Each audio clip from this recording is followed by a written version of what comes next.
اللهم صل وسلم وبارك على سيدنا محمد وعلى آله وصحبه أجمعين. زي ما احنا متعودين نبدأ الفيديو بتاعنا بالصلاة على الحبيب وندعي لأمواتنا بالرحمة. عملنا الكيكة الجميلة القمر دي ازاي؟ هنشوف، تابعوا الفيديو للآخر وهقول لكم احنا عملنا الكيكة القمر دي ازاي. بصوا المكونات بتاعتنا يا قمرة منك ليها. دي بيضاية، بيضة ديت دبل، يعني بيضة بصفرين. بصوا دي كل مكوناتنا الكيكة بتاعتنا، حاجات بسيطة جدا، في أقل من 10 دقايق هتحضري أحلى صينية كيك. حطينا على البيضة ديت كوباية سكر وفانيليا، دوبناها بسرعة كده زي ما انتوا شايفين، لونها بقى كريمي وفاتح. حطيت عليها كوباية زبادي، وبرضه اضرب، ولا خلاط ولا مضرب ولا أي حاجة. هنستعمل لها زيت نضيف هنركنه دلوقتي، مش هنقول هنحطه ازاي. خلاص ضربنا كده السكر والبيض والفانيليا وكوباية الزبادي. نحط بقى معلقتين خل كده، معلقة خل كبيرة يعني. دي بتدي هشاشة للكيك، وبتخلي لونه فاتح. وبعد كده كمان بتشيل زفارة البيض. حاطين فانيليا اي نعم، بس بنشيل زفارة البيض. وهنعير بقى الكوبايتين بتوعنا. ده الدقيق الكوثر، حطينا كوبايتين معانا كده، كوبايتين اللي هي كوباية الشاي العادية بتاعتنا، وباكو بيكنج باودر. ننزل بقى بأول كوباية، ننزل بالكوباية التانية. بيكنج باودر دوت باكو يعني معلقة كبيرة، 40 جرام.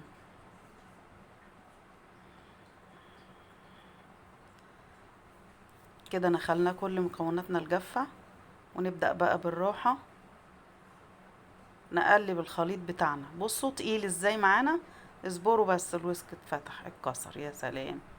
اصبروا بس معاه هنشوف ازاي بقت عجينة. يا ما تقلقيش خالص، استني بس هنشوف هنعمل ايه دلوقتي. دي التركاية اللي بتديكي طعم ولون وريحة للكيكة ملهاش حل. كوباية لبن، دي المواد السايلة، وعلى البوتاجاز. اول ما تغلي معاكي هنبدأ نعير 3/4 كوباية زيت من الزيت اللي احنا شفناه، وعلى طول على اللبن اللي بيغلي. كده بقى كوباية لبن على 3/4 زيت، ونسيبهم برضو يغلوا مع بعض. بيغلوا يغلوا. يلا على اللي احنا عملناه. ما تقلقيش هيسوي البيض، لا مش هيسوي البيض، بس دي تركاية بتودي الكيكة في حتة تانية. قسما بالله طعمها تحفة. كتل معانا هيفك، ما تقلقيش. بالويسك بتاعك قلبي كويس بقى. بصي يلا صينية، والفرن احنا مولعينه على 180 درجة، وانزلي بكل الخليط بتاعك في الصينية.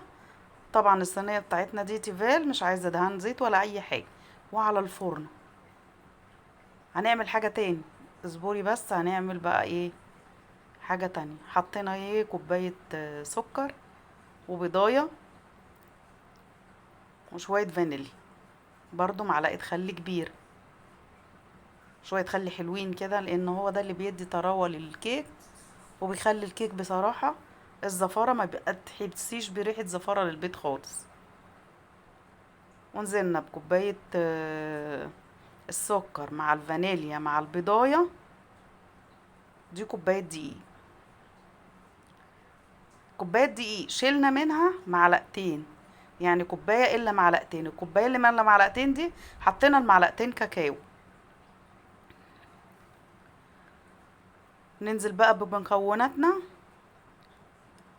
معلقة بيكنج باودر كبيرة، ذرة الملح، برضو حطينا في التانية ذرة ملح بس ما تصورتش. ننخل بقى كل المكونات، احنا بننخل برضو الكاكاو عشان نحس مفيش اي تكتلات فيه. ويلا على البوتاجاز. الكيكه التانية ولا ايه؟ اللهم صل على النبي، معلش. الكيكه التانية شغاله في البوتاجاز. ويلا بقى نجيب الكب كيك بتاعنا ونرص فيه الورق عشان نلحق نحط الكيكه دي مع دي.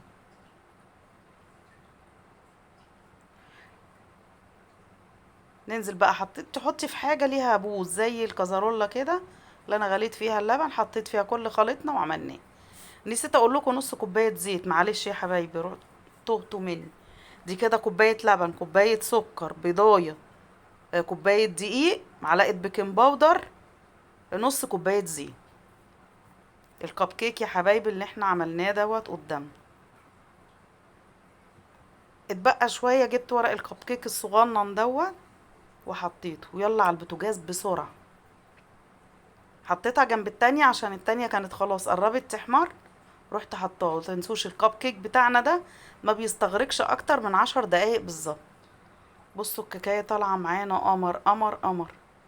الله على الجمال، بصوا مفيش حلاوة احسن من كده، وطرية وهشة، وبصوا لونها فاتح ازاي.